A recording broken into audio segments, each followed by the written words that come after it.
Good afternoon, everyone. Today is March 19th for me, but March 20th for you, which means we have officially survived about 5 days of coronavirus quarantine. Woohoo! Um, Praying you all are safe. Miss you all terribly, but today is going to be interesting because we are talking about my favorite of the Romantic poets, Lord Byron. So Lord Byron was born George Gordon Byron in January of 1788. He inherited the title from his family, who were part of the land ownership and the gentry. Although they were part of the gentry and they were considered high class, the Byrons themselves were not incredibly wealthy. This had more so to do, though, with the lifestyle that the Byrons kept. Um, Lord Byron came from a troublesome background. His father was an avid gambler, had two wives, was not a very moral man himself, and so a lot of the family fortune was actually spent on his father's affairs. And then when Lord Byron did inherit money, he himself also spent it on his affairs. However, when he was aged 13, when he was a teenager, Byron was shipped off to boarding school, as many young men and women were during the 19th century. He was shipped off to boarding school where he received a thorough education from his teachers. This is where he began his love and learning for poetry. He started writing during his young adolescence, and by the time he was 20, this is when he started to enter into high society. He enters into high society and develops quite a reputation. He is quite the ladies' man. One of his most famous lovers, Lady Caroline Lamb, is quoted with giving him the moniker Mad, Bad, and Dangerous to Know. This becomes Byron's reputation all throughout England. He is Childe Harold's Pilgrimage in 1812 and becomes an instantaneous success. In a lot of his letters to his friends at the time, Byron is quoted saying that he woke up one morning and he was famous. And Lord Byron basically anticipates the celebrity of the 20th century in the way that he was living lavishly, noted for his fame, noted for his success, but also noted for his scandal.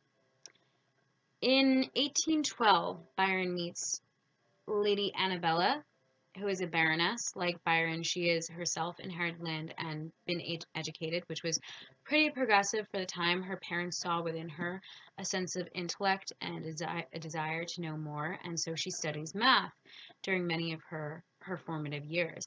They meet in 1812 while he is having an affair with her aunt, Lady Caroline Lamb, and she herself develops this incredible infatuation for Byron. A lot of scholars say that he married her even though he wasn't physically attracted to her.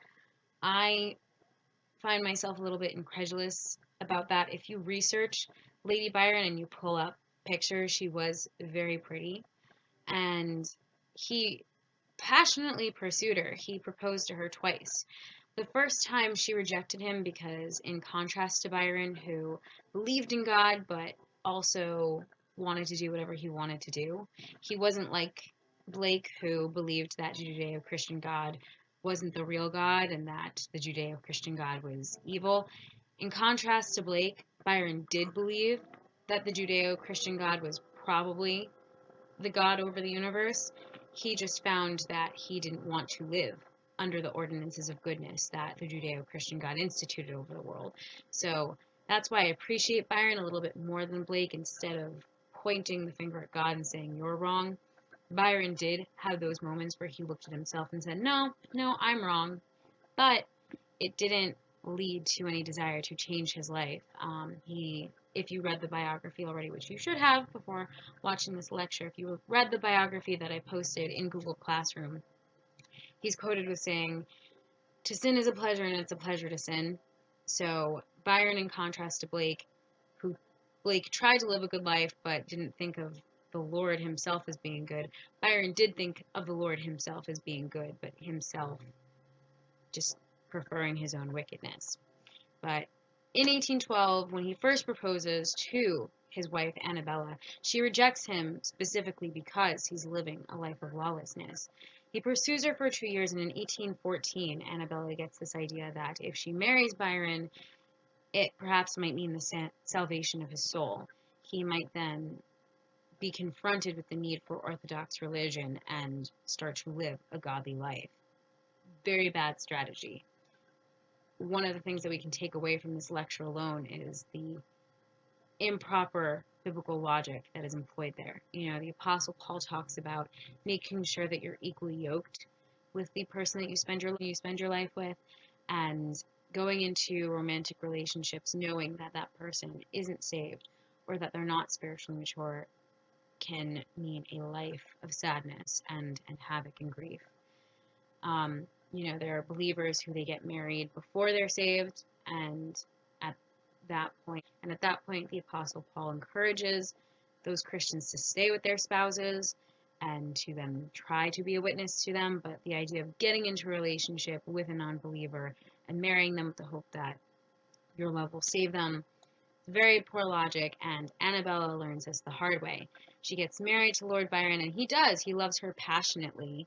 When she sends him the notice of separation a year later, he pens Fare Thee Well in 1816, and it's all about his heartbreak over their separation. But he marries her in 1815, and they have a passionate whirlwind of a romance, but simultaneously, Lord Byron continues cheating on her, continues having affairs with all different women.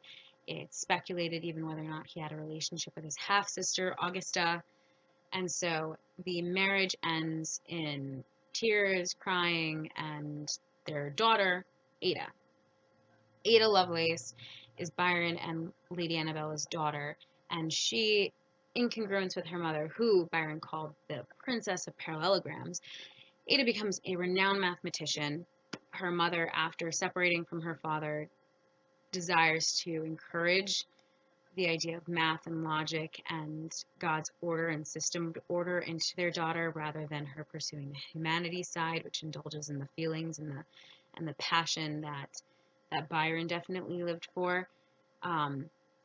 Lady Annabella encourages her daughter to study math, and Lady Ada Lovelace ends up developing the prototype for the calculator. So anytime you're doing algebra or pre-calc, you can thank Byron's daughter for